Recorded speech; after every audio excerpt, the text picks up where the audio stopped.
So nature's response to Godzilla was the Muto. Muto could evolve from a larva to an epic Muto Prime that is capable of soloing any Titanus Godzilla. Literally just because everything in nature always needs a balance, Muto is Godzilla's balance. It's just like nature's response to the epic titanic beast that is Godzilla, and it's beautiful. And gojicenter has made a video on the full evolution of it, something I'm so excited about because Muto larva is one of the coolest things in the franchise and nobody ever talks about it. Leave a like down below if you guys want to see Muto in future Godzilla movies. Subscribe to gojicenter obviously too, and let's get it going.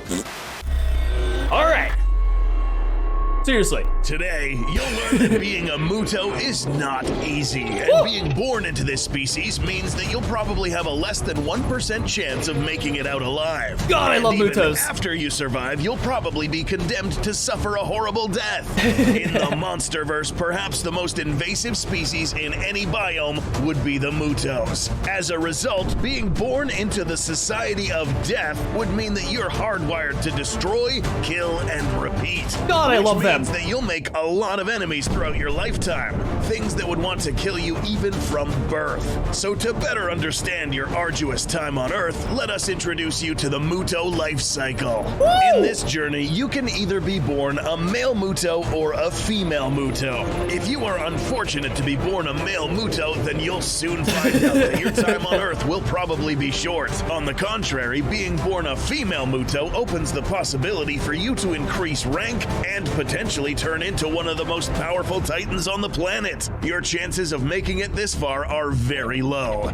But to begin, let us introduce you to the Muto Prime. Stage 1, the first generation.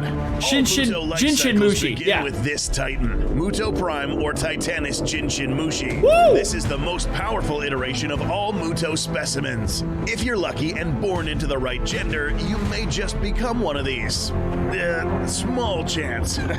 Perhaps the most important thing to note about these Muto Prime specimens, or all Muto types, is that they evolved over millions of years to counter a certain type of titan, Gojirras. But not only that, these Mutos evolved to use these as breeding incubators. Genius. That's right, Muto Prime specimens will jumpstart the life cycle after they successfully defeat a Gojira specimen, subjugating it and implanting 2 eggs with its ovipositors. These are tipped with sensors that search for atomic-rich body organs, searching for the best place to implant the eggs. Gnarly. This Gojira isn't dead yet, but it will stay alive until these things absorb all of its atomic energy, leading us to Stage 2. This does shine a little light on Godzilla 2014 also. If you guys didn't notice, those are siblings. Muto are also the Alabama of the Monsterverse. That dude was all over his sister, man. Spore maturity.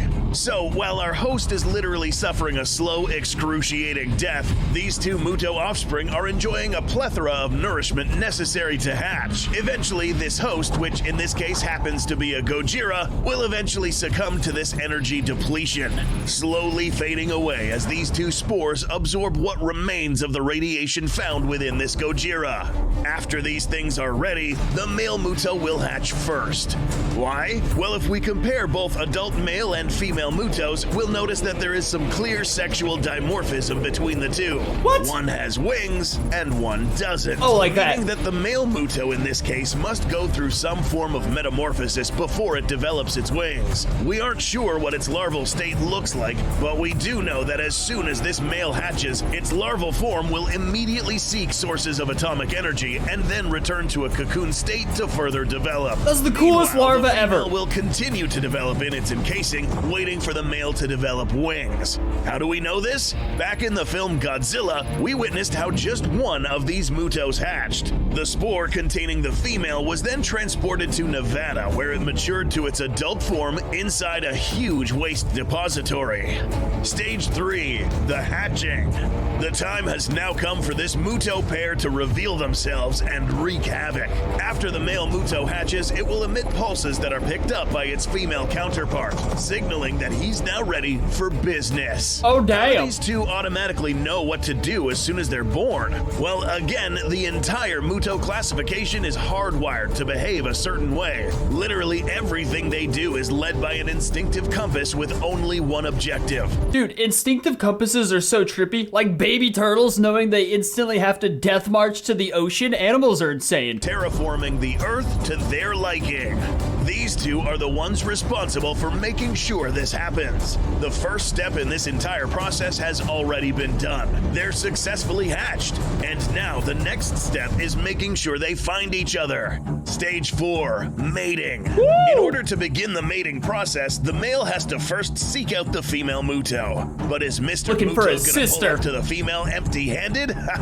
Absolutely not. This guy will come bearing gifts. I still got to impress you. You're my sibling, for God's sakes. I don't know. That seems ridiculous to me. That's right. It is no coincidence that this male Muto is given wings during its development. This guy's role in bringing forth the next generation of Mutos is to effectively find the female as quickly as possible. Trippy. But not only that, he's also tasked with rapidly finding radioactive materials in order to feed their offspring. This shows the female that he's up to the task of keeping her and the little ones fed.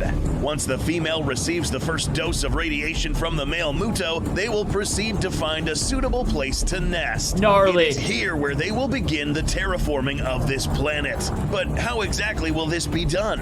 And what creatures carry about this act of destruction?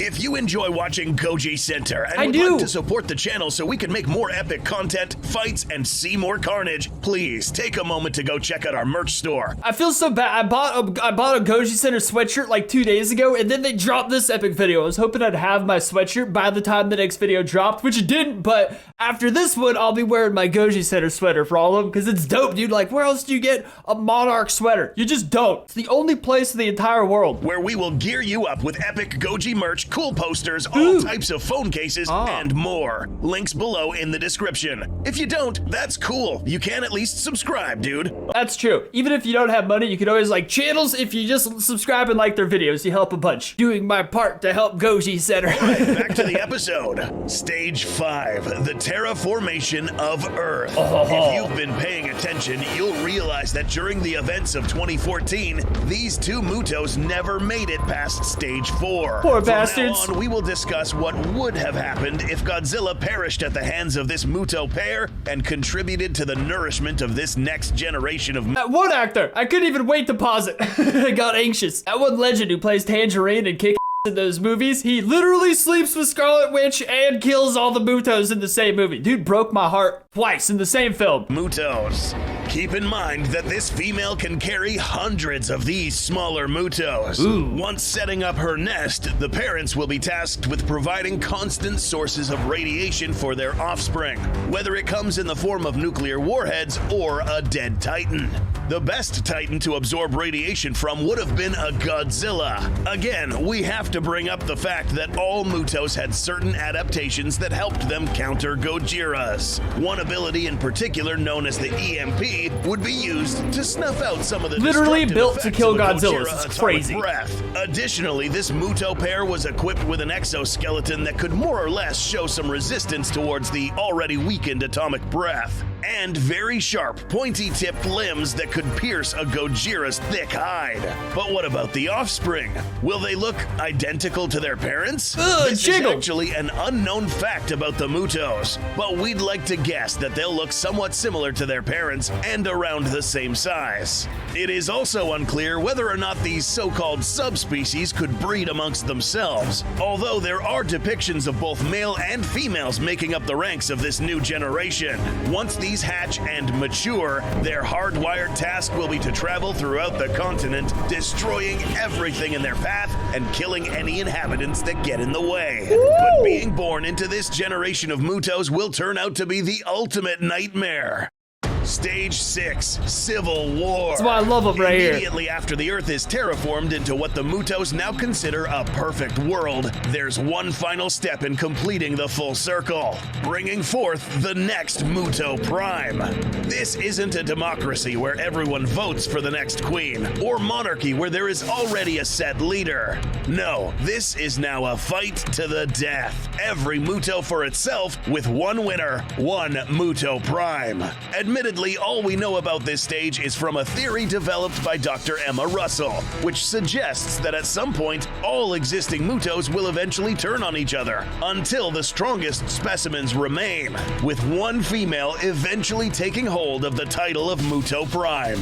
But there is one little loophole in this theory. If all female Mutos have to kill each other, where did this one come from? This is a big theory to me also, is this one's gonna be the next Muto Prime, because it's not a female Muto, it's a queen Muto, the more evolved form. It's already well on its way to become a Muto Prime, and it's like got no competition. In the Monsterverse timeline, this particular Titan, also known as a queen Muto, showed up after Godzilla killed the last remaining Muto Prime. So where did these fit into the Muto life cycle? And why do they look different from the regular female Muto? It was mentioned by Michael Doherty that this Queen Muto's ridges are more or less like status symbols. Actions such as winning in combat or completing mating rituals may have triggered the development of these ridges, which makes us believe that these could only be attained by the generations of Mutos that were directly birthed by the Muto Prime. But that's just a theory.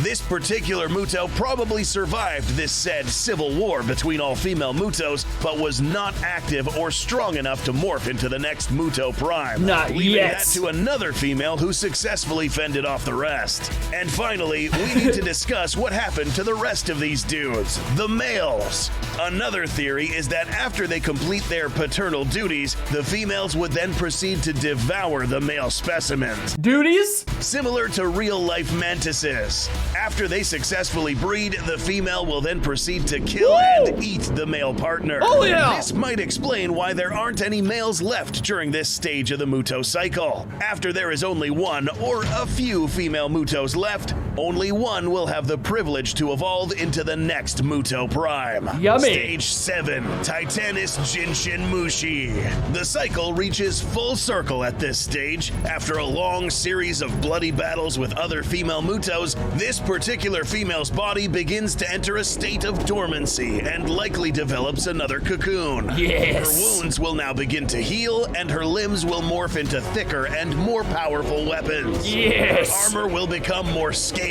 Razor-sharp spikes will develop along her spine, and she now will be equipped with ovipositors with tips strong enough to pierce thick Gojira hides. After some time, this animal will now hatch for the last time. This is now a Muto Prime.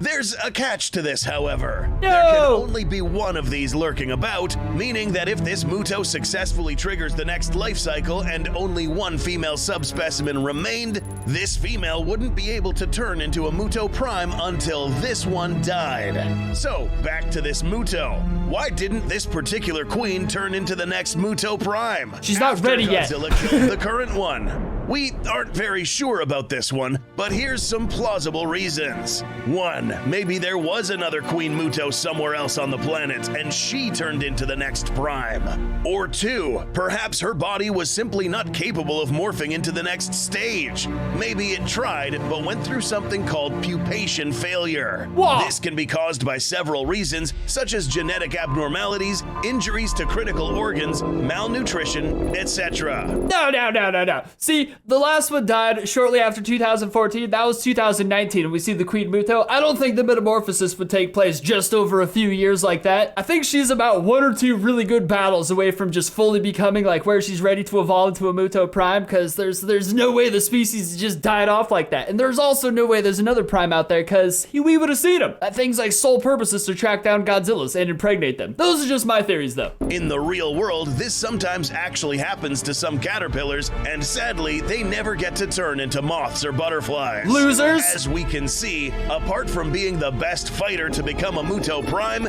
you also have to be really careful. If not, then you'll never get to develop into the next Muto Prime, even if you're the last one standing. Maybe that's why there isn't another Muto Prime lurking about, at least that we know of. Do you think there is another one out there that Godzilla will encounter in the future? Will we see another Muto cataclysm happen again? Make sure you subscribe to not miss the next episode discussing kaiju, dinosaurs, and battle face-offs. Special thanks to Dangerville for providing this epic Muto footage. If you want to see their documentary, check out the link in the description. Subscribe and tell them Goji sent you. That was epic right there. So I do not believe there's another Prime existing currently. I do believe that female or that Queen Muto will turn into the next Prime. I think they just had to kind of give it a few years because you wouldn't be able to explain Prime just chilling and not immediately attacking Godzilla. Well, what Prime does is once it's born, it goes for like energy sources, radiation sources. It has to power up. So I guess we would have at least seen news reportings, news sightings of like Prime raiding, I don't know, reactors or generators, that kind of stuff. Just trying to power up so it could fight Godzilla. I think they're just trying to spread out the kaiju battles. And since Godzilla just fought a Prime, they're not going to do another Prime Godzilla battle right after, especially since Godzilla needed help to kill it with the Orca, and the Orca's destroyed now. So I think we will see another Prime, but not yet, not for a while. But I like that they kept that queen there just in case they want to revive that bit of the franchise later on. That's awesome. But yes, leave a like on the video, subscribe, check out Goji Center, link down below. Obviously, go support them, and I'll see you guys next time.